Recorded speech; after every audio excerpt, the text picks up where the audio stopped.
سورہ نساء کی آیت نمبر 123 ہے۔ اعوذ باللہ من الشیطان الرجیم، بسم اللہ الرحمن الرحیم۔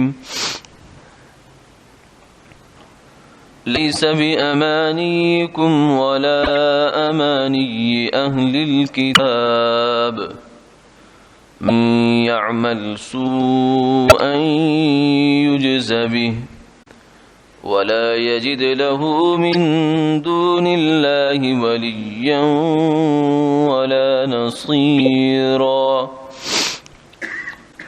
صدق اللہ العظیم۔ نہ تمہاری تمناؤں سے کام چلتا ہے اور نہ ہی اہل کتاب کی تمناؤں سے۔ جو کوئی بھی برا کام کرے گا اس کو اس کی جزا دی جائے گی، اور وہ اللہ کے سوا اپنا کوئی حمایتی اور مددگار نہ پائے گا۔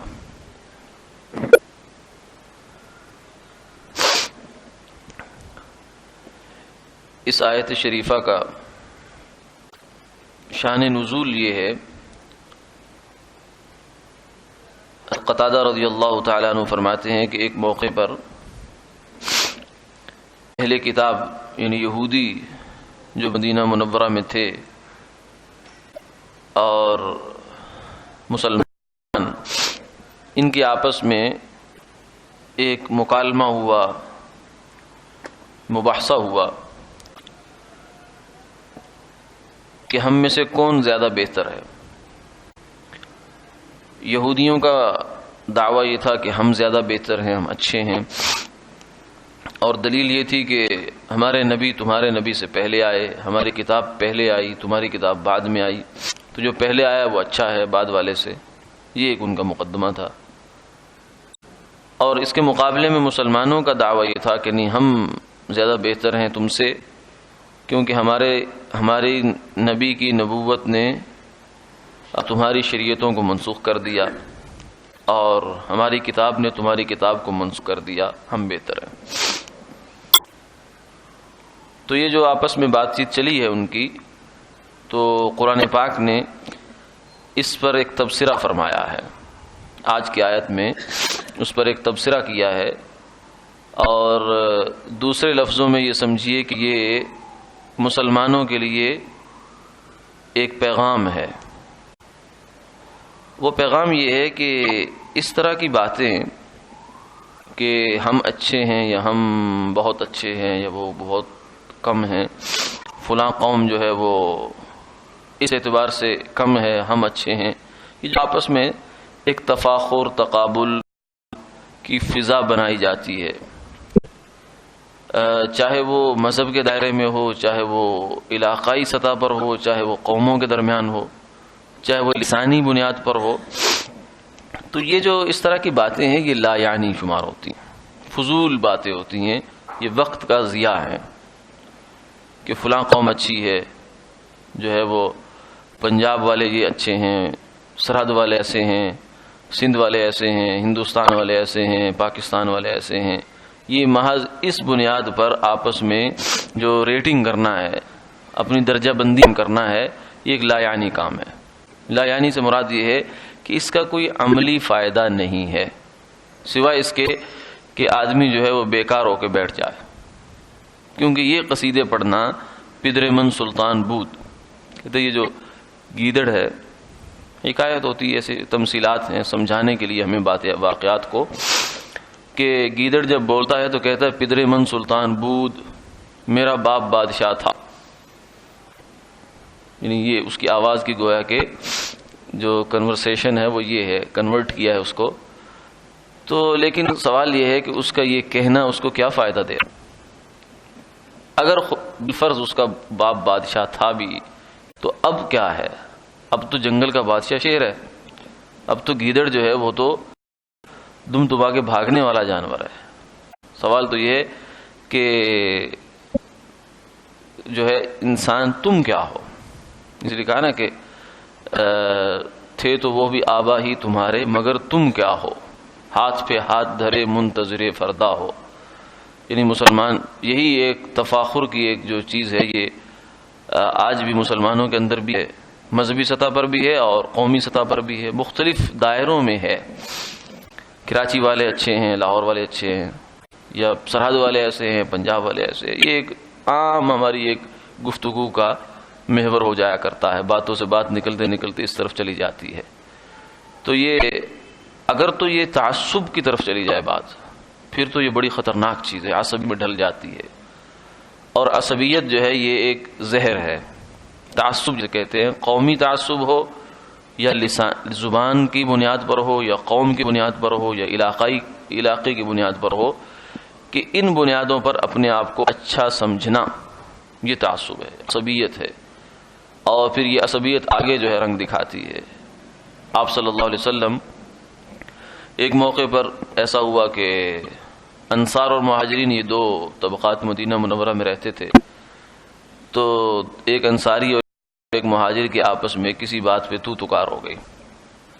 تو انصاری نے کہا یا للانصار، اور مہاجر نے کہا یا للمہاجرین، اور نتیجتاً یہ تھا کہ دونوں ہی گروہ اس بات کو سن کر آ گئے اور صورتحال کشیدہ ہو گئی۔ تو آپ صلی اللہ علیہ وسلم نے جب آپ کے علم میں یہ بات آئی ہے تو آپ نے بہت سختی سے اس کا نوٹس لیا، اور جیسے ایک انتہا کا آپ کو غصہ آ جایا کرتا تھا اسی باتوں پر، تو آپ نے فرمایا دعوہ، اس بات کو چھوڑ دو، کہ جو تم اس طرح کے کلمات بولتے ہو اس بات کو چھوڑ دو، فإنها منتنہ، یہ بدبودار کلمہ ہے، بدبودار ہے، یہ خوشبودار نہیں ہے، اس کے اندر سے تعفن اس کے اندر ہے۔ کیوں؟ اس لیے کہ یہ کلمات بالآخر قتل و غارت تک لے جاتے ہیں۔ جیسے اب ہمارے ملک کے کئی سارے علاقوں میں ہمارے سامنے مثالیں، نام لیے جائے تو بھی یہ نہ لیا جائے۔ کراچی ایک زمانے تک جو ہے ہمارے ہاں اب بھی قومی، لسانی، علاقائی تعصب کی لپیٹ میں رہا، کتنی جانیں اس تعصب کے زہر نے کھائی ہے۔ بلوچستان ہے اور علاقے ہیں، تو یہ نتیجہ یہ نکلتا ہے۔ یہ بظاہر تو بڑی معصوم سی بات ہوتی ہے کہ فلاں قوم جو ہے وہ نیچ ہے اور ہم اونچے ہیں، ہمارے اندر بڑی صفات ہیں ان کے اندر نہیں ہے، لیکن نتیجہ اس کا تعصب کی صورت میں بڑا خطرناک نکلتا ہے۔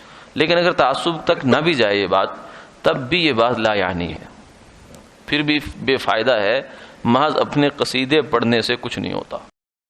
ایک آدمی سارا دن گھر میں بیٹھا یہ کہتا رہے کہ میں بڑا مالدار ہوں، میں بڑا سیٹھ ہوں، میں بڑا فلاں ہوں، میں بڑے حاتم تائی کا میں بیٹا ہوں، اور جیب میں اس کے ایک روپیہ نہ ہو، کام پہ وہ ایک دن کے لیے نہ جائے، تو اس طرح کہنے سے تو کچھ فرق نہیں پڑتا۔ یا لوگ اس کے قصیدے پڑھنے شروع کر دیں کہ آپ بڑے مالدار ہیں، بڑے مالدار ہیں، لیکن جیب میں تو ایک پھوٹی کوڑی نہیں ہے اس کے، تو اس کو کیا فائدہ دے گی یہ بات؟ اس لیے یہ جو بیان ہوتا ہے، تفاخر ہوتا ہے، یہ کسی کام کی چیز نہیں ہے۔ یہ نقصان البتہ دے دیتی انسان کو، کہ اس کی بنیاد پر عجب پیدا ہو جاتا ہے، خود پسندی پیدا ہوتی ہے، تکبر پیدا ہوتا ہے، اور آدمی جو ہے بہت ساری خیروں سے محروم۔ اسی لیے آقا علیہ الصلوۃ والسلام نے فرمایا، قرآن پاک میں اس کی جڑ کو کاٹا گیا، یا ایھا الناس انا خلقناکم من ذکر وانثی وجعلناکم شعوبا وقبائل لتعارفوا، اے انسانوں، جتنے بھی افریقہ، امریکہ، یورپ، انڈونیشیا، آسٹریلیا وغیرہ، فلاں فلاں جتنے بھی انسان ہیں، تمہیں سب کو ہم نے ایک ماں باپ سے پیدا کیا، ایک سے، الگ الگ نہیں ہے۔ یہ نہیں ہے کہ جو ہے ہندوستان والوں کا آدم کوئی اور ہے اور عرب والوں کا کوئی اور ہے، نہیں، سب کا ایک ہی باپ ہے، ایک ہی ماں ہے۔ وَجَعَلْنَاكُمْ شُعُوبًا وَقَبَائِلَ لِتَعَارَفُوا، ہاں تمہیں مختلف قبیلوں میں، ناموں میں پہچانیں تمہاری الگ الگ دے دی ہیں تاکہ سہولت رہے تمہارے کاموں میں، تعارف کی بنیاد پر۔ تعارف ایک سہولت کے لیے ہوتا ہے، جیسے مکان کا نمبر یا گلی کا نام صرف اس لیے ہوتا ہے کہ تاکہ مسافر وہاں آرام سے پہنچ جائے، اس کو بتایا جائے، ایڈریس لکھ کر دے دیے پہنچ جائے، اس لیے نہیں ہوتا کہ اس کی بنیاد پر کوئی ریٹنگ شروع ہو جائے۔ تو یہ نام پہچانے جو ہیں، فرمایا اللہ تعالیٰ نے تمہیں صرف پہچان کے لیے دی ہیں، اس کا بنیاد تفاخر نہیں ہے۔ ان اکرمکم عند اللہ اتقاکم، اللہ کے نزدیک وہ سب سے اچھا ہے جو سب سے زیادہ اللہ سے ڈرنے والا ہے، تقوی والا ہے۔ تو یہ یعنی وہ عمل ہے، اس کی بنیاد عمل ہے، کیونکہ یہ جتنی پہچانے ہیں، مثلا ہم پیدا ہو گئے ہیں ایک اگر پاکستان والوں کے گھر میں، اردو سپیکنگ کے گھر میں یا پنجابی سپیکنگ کے گھر میں ہم پیدا ہو گئے ہیں، تو اس میں ہمارا کیا کمال ہے؟ یہ تو ایک سسٹم تھا جس کے تحت ہم آ گئے، ہم نے تو کچھ نہیں کیا اس کے لیے، یا ہم زبان یہ والی بولتے ہیں تو ہمارا کیا کمال ہے؟ یہ تو اللہ تعالیٰ کے بنایا ہوا نظام تھا جس کے تحت ہم شامل ہو گئے. ہاں ہمارا کمال یہ ہوگا کہ ہم نے اپنے عمل سے اس دنیا میں خیر میں کتنا اضافہ کیا اور برائی یہ ہوگی کہ شر میں کتنا اضافہ کیا. یہ ہے انسان کے شمار میں آنے کی چیز کہ اس نے اپنی زندگی میں اس معاشرے میں اس دنیا میں اللہ کے بنائی اس زمین پر کتنی خیر پھیلائی ہے, کتنے خیر کے کام کیے اور کتنے برائی کے کام کیے. یہ ہوگا اس کا حساب کتاب. باقی قصیدے پڑھنے پڑھانے سے کچھ نہیں ہوتا. اور اسی لیے فرمایا لیس بیامانیکم ولا امانی اہل الکتاب. مسلمانوں کو یہ سبق دیا گیا کہ اہل کتاب کے پاس تو ہیں ہی ساری تمنائیں. کئی پر قرآن پاک نے یہودیوں کو سرزنش کی ہے کہ تم یہ خالی خولی تمنائیں لیے پھرتے ہو کہ ہم یوں ہیں ہم یوں ہیں ہم یوں ہیں. اس سے کیا ہوتا ہے؟ عمل کر کے دکھاؤ. تو یہاں فرمایا کہ مسلمانوں کو بھی ساتھ ہی ڈانٹ دیا کہ تمہاری تمنائیں ہوں یا اہل کتاب کی تمنائیں ہوں, اس سے کچھ نہیں ہوتا. عملی نتیجہ کیا نکلے گا؟ یہودی اچھے ہوں یا یہ مسلمان اچھے ہوں, بات تو یہ ہے کہ بات عمل پہ ہے.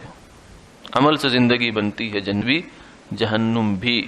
آگے فرمایا من یعمل سوءا یجزا بہ.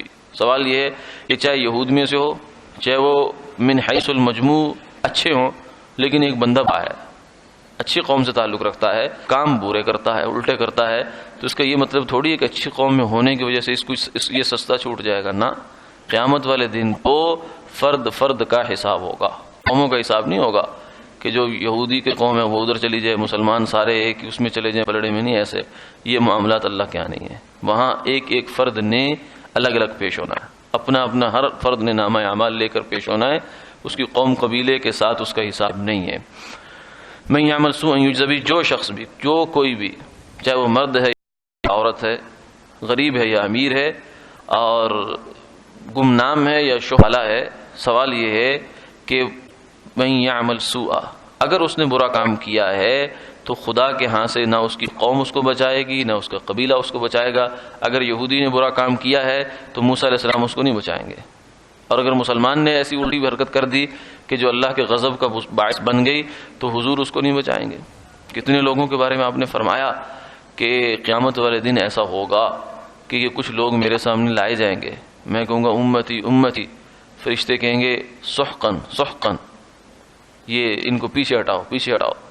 حوض کوثر پر فرمایا میں ہوں گا, اور کچھ لوگ آگے بڑھیں گے اور بظاہر میری امت میں سے ہوں گے, تو میں ان کے استقبال کے لیے آگے بڑھوں گا, لیکن فرشتے ان کو ہٹائیں گے. میں کہوں گا کیا بات ہے, میری امت کے لوگ ہیں, ان کو آنے دو.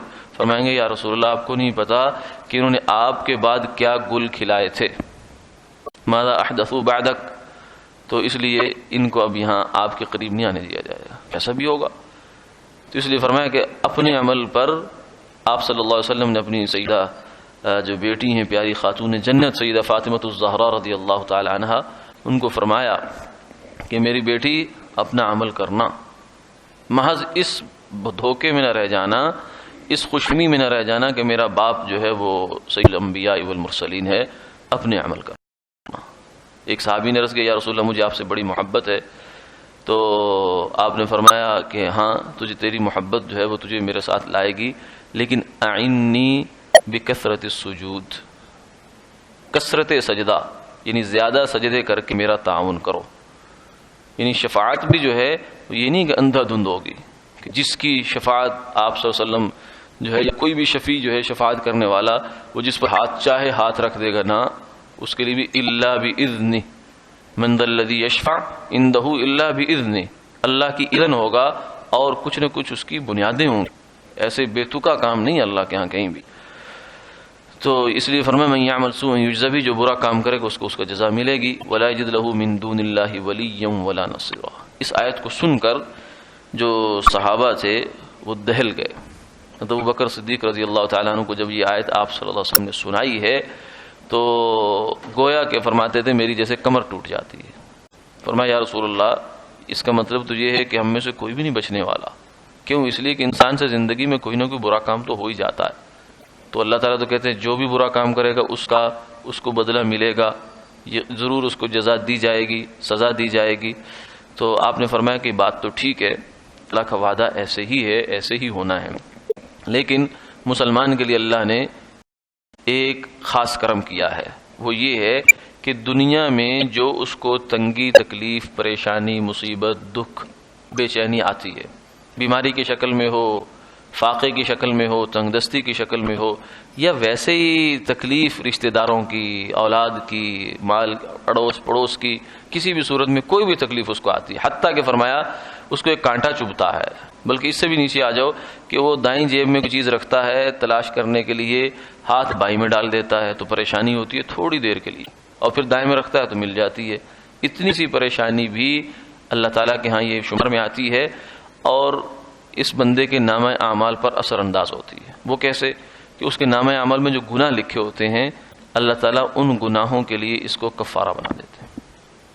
مسلمان کی جو تکلیف ہے، گویا کہ جو جہنم کا عذاب ہے، وہ کسی نہ کسی صورت میں اللہ تعالیٰ اس کو یہیں پہ مسلمان کے لیے، اس لیے کہتے ہیں کہ جہنم جو ہے وہ کافر کے لیے تعذیب کی جگہ ہے، عذاب کی جگہ ہے، لیکن مسلمان کے لیے تہذیب کی جگہ ہے، یعنی اس کو صفائی کی جائے گی، اس کی چھانٹی کی جائے گی۔